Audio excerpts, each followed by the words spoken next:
Atenção! Começa agora uma teleaula de Biologia do Ensino Médio. Você vai assistir a teleaula de número 5. Bons estudos!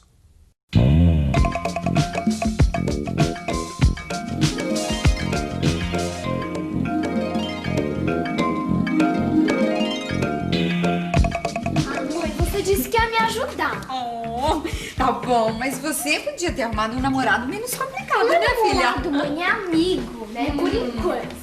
Sei. É que ele foi criado no interior, sabe? Leitinho da vaca, pãozinho caseiro. Ah, mãe, ele é uma graça. Tá certo, querida. E o que você pretende oferecer de lanche pra essa graça de amigo, hein? Bom, primeiro iogurte natural, que ele vive falando do iogurte que a avó dele faz. Isso a gente já resolveu que vai fazer, mas o que mais, Flávia? Pão caseiro. Ai, pão caseiro, tá. Então vamos fazer o seguinte, pega a leiteira aí embaixo, põe esse leite pra ferver, tá legal? Você vai me ajudar. Pois é. Hoje você vai conhecer algumas receitas caseiras. Vai aprender como se faz iogurte a partir do leite. Vai ver que o que faz o leite coalhar é uma substância produzida por um micro-organismo chamado bactéria. Você vai aprender também uma receita de pão caseiro e ver que a massa do pão cresce por causa da ação de outros micro-organismos, os fungos.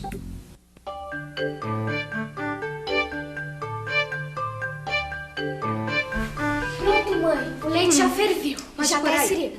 Isso, agora deixa esfriar mais um pouquinho, porque se ficar muito quente não dá certo. Agora você vai pegar um pote de iogurte natural, isso, e misturar no leite já morno. Isso mesmo, um pote de iogurte pronto com leite morno. Mistura bem. Aqui com o leite. Isso. Todo? Vamos ver se vai dar certo. Põe todo.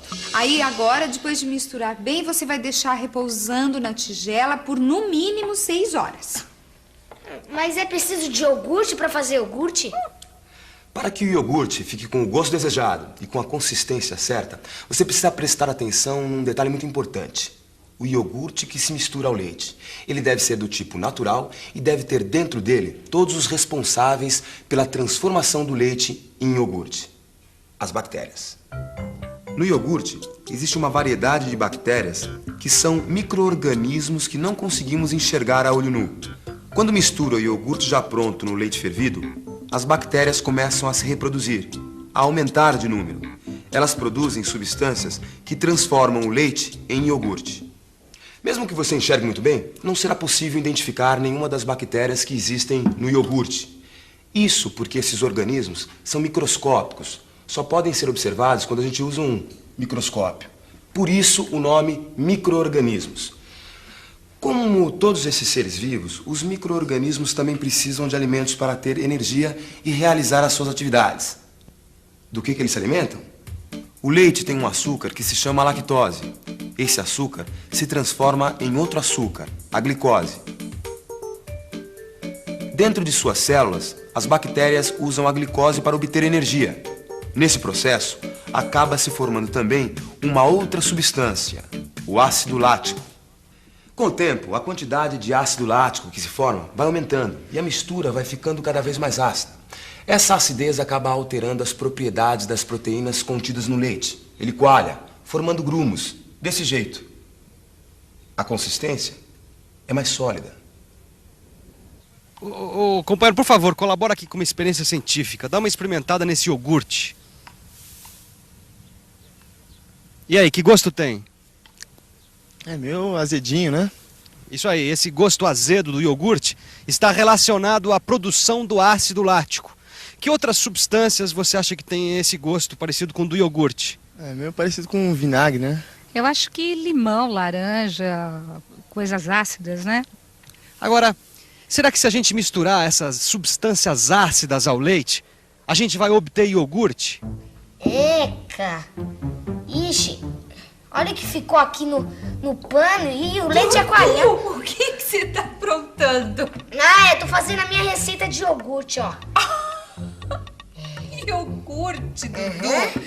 Mas com vinagre? É, mas o vinagre também não é o tipo de ácido?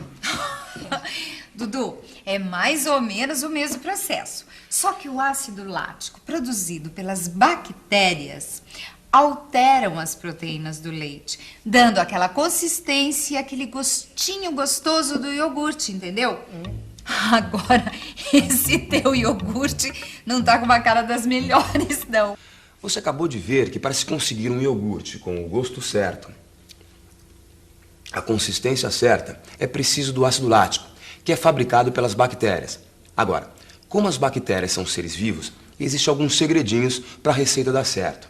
Uma das instruções é esperar o leite fervido esfriar um pouco. Por que será que isso é importante? Vamos pensar um pouco? Vamos pensar um pouco. Todas as receitas de iogurte recomendam que deixe o leite esfriar.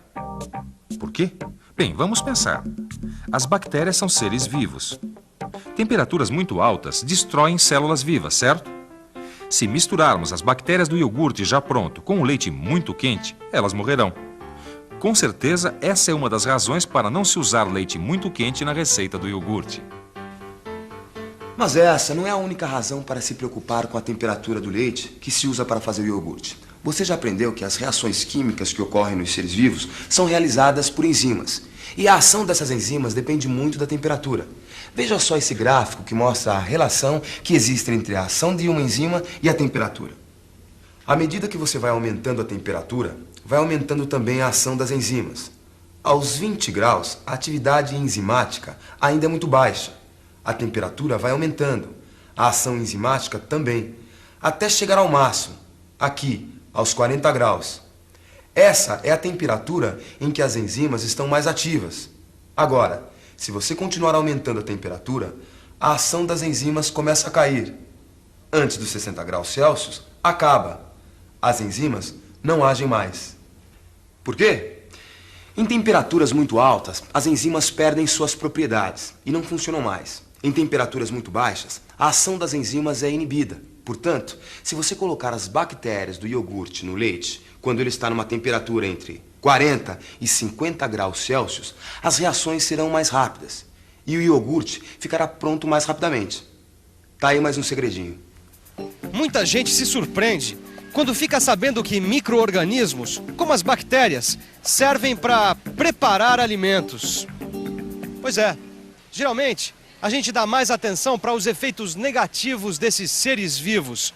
Eles provocam cáries, doenças, podem estragar os alimentos, só que eles também servem para produzir alimentos e bebidas também. Os micro-organismos são usados para produzir bebidas fermentadas, como as cervejas e os vinhos, ou então bebidas destiladas, como a cachaça e o uísque. Saccharomyces cerevisiae é um micro-organismo responsável pela produção de bebidas. O pão também é feito com a ajuda de pequenos seres. O fermento biológico é formado por esses fungos microscópicos. Olha só que sujeira. O Dudu apronta as artes dele e a gente que tem que limpar. Ele conseguiu sujar até o chão, acredita? E eu que não faço pão caseiro desde que eu era menina, quando minha mãe me colocava na cozinha para ajudar. Ai, mãe, para de reclamar. Ai, Vê tá se bom. não tá faltando nada. Então vamos lá. Meio copo de água morna, 2 tabletes de fermento biológico, 1 colher de sopa de óleo, farinha de trigo, uma pitada de sal e um ovo que a gente coloca se quiser. Tá tudo certinho. Então, mãos à obra, menina.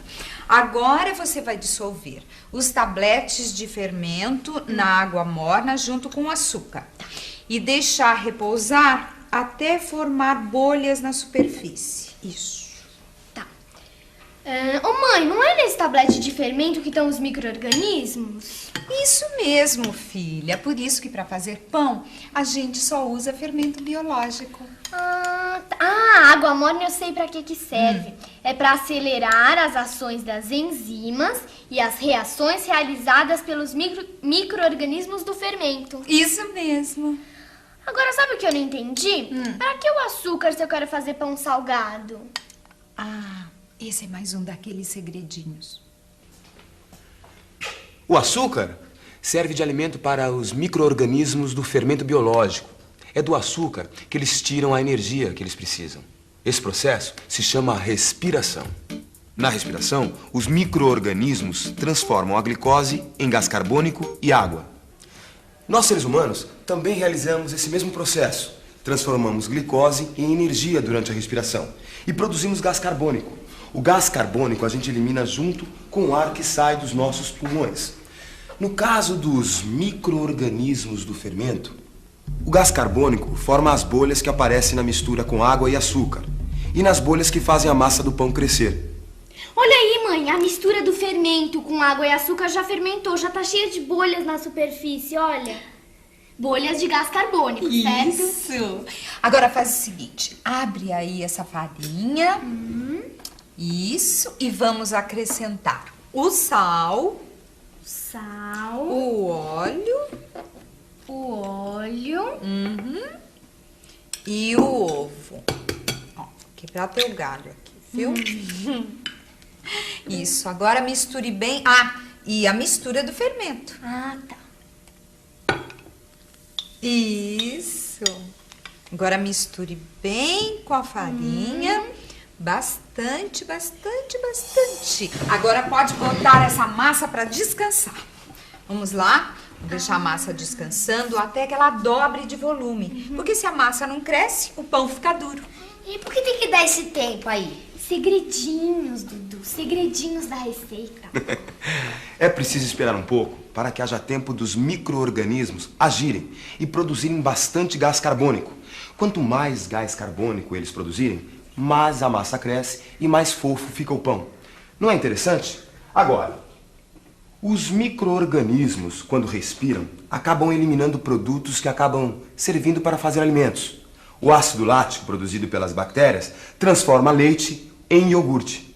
E os fungos microscópicos do fermento eliminam o gás carbônico que aumenta a massa do pão. Enquanto a gente espera a massa do pão dobrar de volume, vamos fazer uma revisão. E atenção, se liga aí que é a hora da revisão. Na teleaula de hoje, conhecemos as bactérias que existem nos iogurtes. Vimos que elas usam o açúcar do leite, a lactose, para respirar e obter energia.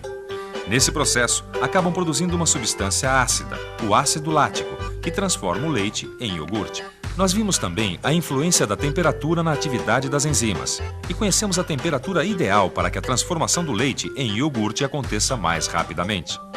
Nós aprendemos ainda nessa teleaula a receita de pão caseiro e vimos a importância da ação de outros micro-organismos, os fungos. Eles produzem o gás carbônico que faz a massa aumentar de volume e o pão ficar bem fofinho. Bem, meu diário, juro que eu fiz o melhor possível. Mal posso esperar por amanhã. Será que o Beto vai gostar?